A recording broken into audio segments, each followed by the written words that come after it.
Bonjour à tous et bienvenue sur le plateau de l'invité. Aujourd'hui, nous allons passer 10 minutes avec le comédien Bruno Henry. Bonjour Bruno, bienvenue. Bonjour, merci, enchanté. Alors permettez-moi de vous demander, on est sur Antenne Caraïbe Internationale, de quelle origine êtes-vous? D'origine martiniquaise. Voilà. Et vous y avez vécu? Non, juste un an, parce qu'en fait j'ai fait mon service militaire là-bas, donc on peut pas dire ça vivre, mais j'y retourne pour voir ma famille, ma mère, quoi. Voilà, que je salue, coucou maman. Alors outre la comédie, vous aviez une première passion qui existe peut-être encore, c'est la danse. Oui, ça a été ma première passion, j'ai été danseur pour la télé, j'ai travaillé en compagnie de danse jazz avec René Deshauteurs, en compagnie de danse africaine avec Irène Tassambedo, et puis voilà. Et quel style de danse particulièrement? Moi j'aime tout. J'ai fait de la danse classique aussi. Et j'ai une prof qui m'a formé qui s'appelle Lucienne Denance, qui exerce toujours, qui a été danseuse étoile à l'Opéra de Paris et tout. Et puis voilà, moi je suis pas sectaire parce que j'ai plein d'amis encore dans la danse, dans le hip-hop, et parce qu'il y a vraiment des gens de grand talent comme Dominique Lesdema, Junior, Et vous avez tourné la page ou c'est toujours d'actualité? C'est-à-dire que non, j'ai tourné la page, maintenant je fais du kick, du full, savate, boxe française, tout ça, parce que justement j'avais besoin d'une cassure, parce que ça a été une telle passion pour moi que j'avais besoin de passer à autre chose, mais je prends plaisir aussi à aller voir des spectacles et tout, parce que voilà. Les comédies musicales, ça vous branche? Pas française, non, pas trop. Non, pas pour l'instant. Entre la danse, le chant, la comédie. Oui, mais le problème, c'est que en France, c'est-à-dire qu'on met les danseurs, on met les chanteurs et on met les comédiens. Et c'est rare où on va trouver une comédie musicale, à part la dernière, là, ce qui était Cabaret, où les comédiens font tout, quoi. Ils chantent, ils dansent et ils jouent la comédie. En France, c'est assez rare, quoi, parce que je ne sais pas pourquoi. Mais aux États-Unis, c'est plus souvent le cas, quoi. Alors expliquez-nous, un jour, vous avez décidé de devenir comédien.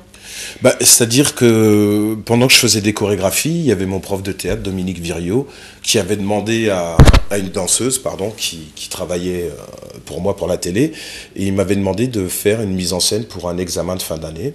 Donc j'ai fait travailler cette danseuse apprentie comédienne, et pendant l'examen, ça a fait un carton, et Dominique m'a regardé, et puis il m'a dit « Bruno, tu t'inscris quand ?» Et j'ai dit « Demain ». Donc j'ai démarré les cours de théâtre comme ça, et au bout d'une formation de 3 ans, il y a eu un casting pour Monsieur Amédée, une pièce de théâtre avec Michel Galabru, Bernadette Lafont, entre autres. Et, ça a été votre premier rôle? C'était mon premier rôle au théâtre, voilà, et puis ça a été le démarrage. Un beau démarrage aux côtés de Michel Galabru. Oui, surtout que c'est resté mon mentor de théâtre, c'est resté un ami, c'est resté quelqu'un que j'aime. J'ai pris des cours de théâtre avec lui aussi, il m'a fait travailler des classiques pendant 1 an au théâtre Montmartre Galabru, et j'adore ce monsieur. Vous êtes toujours en contact alors? Oui, parce que c'est la générosité même, c'est quelqu'un d'hyper talentueux, et puis sur scène c'était un réel plaisir avec lui, parce que il y avait ce côté cabotinage et puis ce côté où tous les soirs, il essayait de nous piéger en nous faisant avoir des crises de rire. Et c'était génial, quoi. Belle expérience. Et donc, vous avez tourné aussi pour des séries télé. J'ai vu des apparitions dans Un gars, une fille, Femme de loi.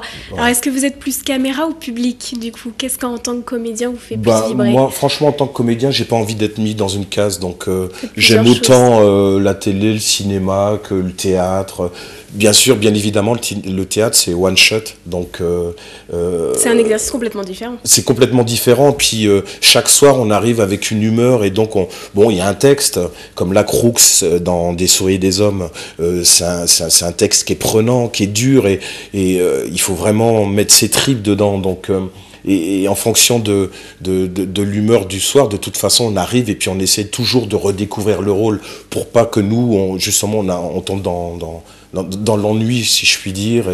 Mais le texte est tellement fort et tellement porteur que voilà, il suffit de se laisser aller. Et puis vous avez fait aussi du doublage, alors vous étiez la voix de qui? Je fais la voix de Tyrese, je fais la voix de Derek Luke, je fais la voix de Jimmy Jean-Louis. J'ai cru vous entendre dans Heroes, je me trompe. Oui, voilà, c'est ça, parce que je fais la voix de Jimmy Jean-Louis, exactement, là d'ailleurs, qui va passer bientôt dans Toussaint l'ouverture, là, parce qu'ils ont fait 2 fois 90 minutes. Et Loa Prod, France Zobda, d'ailleurs, je conseille à tout le monde de regarder ce magnifique 2 fois 90 minutes sur Toussaint l'ouverture, parce que c'est quand même une première où on parle d'un grand homme voilà, haïtien.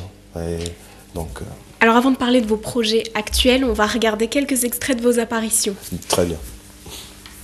J'ai commencé ici comme stagiaire il y a plus de 40 ans. Et j'ai fini ici comme directeur. On n'est pas là pour être rentable, on est là pour soigner les gens. Juste pour une gonzesse. Non, c'est pas juste pour une gonzesse, c'est pour sa gonzesse. Aujourd'hui, on a le sentiment d'avoir perdu l'ordre des choses. On n'est pas dans un film. Mais alors, on apprend plein de choses en regardant les films. T'as appris quoi, toi, en regardant des films? Certainement pas à choisir des gonzesses. Écoute, tes affaires, je sais pas où elles sont. Tout ce que je sais, c'est que tu feras pas 100 mètres dans cet état.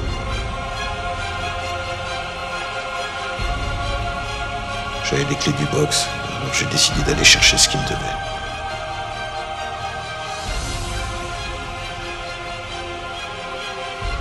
Alors mettez-moi en prison pour meurtre si vous voulez, ça m'est égal. Si vous me renvoyez chez moi au Sierra Leone, c'est la mort qui m'attend.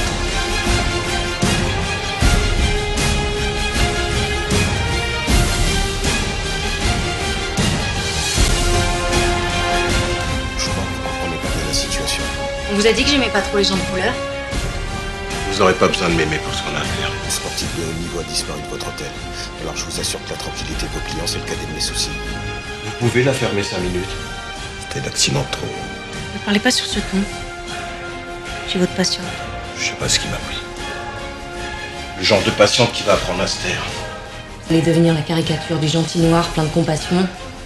Y'a bon, madame l'handicapée ou... Écoute-moi bien, petite conne. J'ai plus de temps à perdre avec ton jeu débile. Alors soit t'arrêtes tes conneries de suite, ou soit tu cherches un nouveau qui n'est plus blanc que blanc. Super. C'est pas le héros. En fait, c'est juste le nègre de service. Tu sais, celui qui sert de caution politiquement correcte à tous les films d'Hollywood. Ah non? Vous aimez pas les gens de couleur? T'aurais dû être critique, toi. Conception qui confirme la règle. Ouais. Je me dis que... Alors Bruno, c'est une très belle bande démo qu'il a réalisée. C'est Jean-Luc Herbulot, qui est un très grand réalisateur, pas encore très connu en France malheureusement, comme plein de jeunes réalisateurs de sa génération. C'est un métis camerounais, je crois. Non, je crois que je vais me faire engueuler. Enfin bref, c'est un métis africain. Et c'est vraiment quelqu'un de très talentueux et je pense qu'on entendra parler de lui très bientôt d'ailleurs, comme d'autres, parce que vite fait, j'ai d'autres projets avec une autre réalisatrice qui s'appelle Françoise Elang, qui a un projet de long métrage qui s'appelle The North Wing. Ça se passe dans un milieu carcéral et ça va être tourné en anglais, donc ça c'est super. Et puis une autre réalisatrice qui s'appelle Sylvia Fodor, qui a un projet qui s'appelle Norman.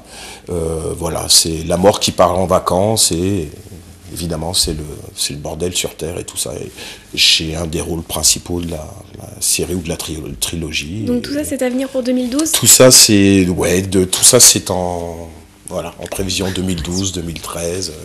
Voilà, et puis vous êtes en tournée aussi. Et là je suis actuellement en tournée avec Des souris et des hommes de Steinbeck. Direction d'acteur Anne Bourgeois, mise en scène de Philippe Ivancic et Jean-Philippe Évariste, et puis on est 10 sur scène, donc alors mes camarades, j'ai essayé de... Vite fait, il y a Emmanuel Dabous, il y a... parce que là, ça c'est marrant, je suis avec... Il y a Jean H, et les autres, pardon, parce que là, je les vois tous les jours, mais les prénoms ne viennent pas, mais voilà. Parce qu'il faut aller vite, c'est pour ça, et que Agnès Ramy, Jacques Boiniche, Henri Deus, voilà. Ça revient petit à petit. Et donc les prochaines dates pour voir Alors, tout sur scène. là, jeudi, on part à Cesson-Sévigné, en Bretagne. Après, on enchaîne on va en Suisse. On fait l'Italie, on va à Aoste. Et puis on doit aller Mérignac, on parcourt un peu toute la France, quoi. Voilà. Alors avant de se quitter, juste une dernière question, à qui rêveriez-vous de donner la réplique? Forest Whitaker. Très bien, voilà, ce sera le mot de la fin. Merci Bruno, bonne Merci continuation beaucoup. à vous, et quant à nous, on se retrouve très vite avec un nouveau numéro de l'invité.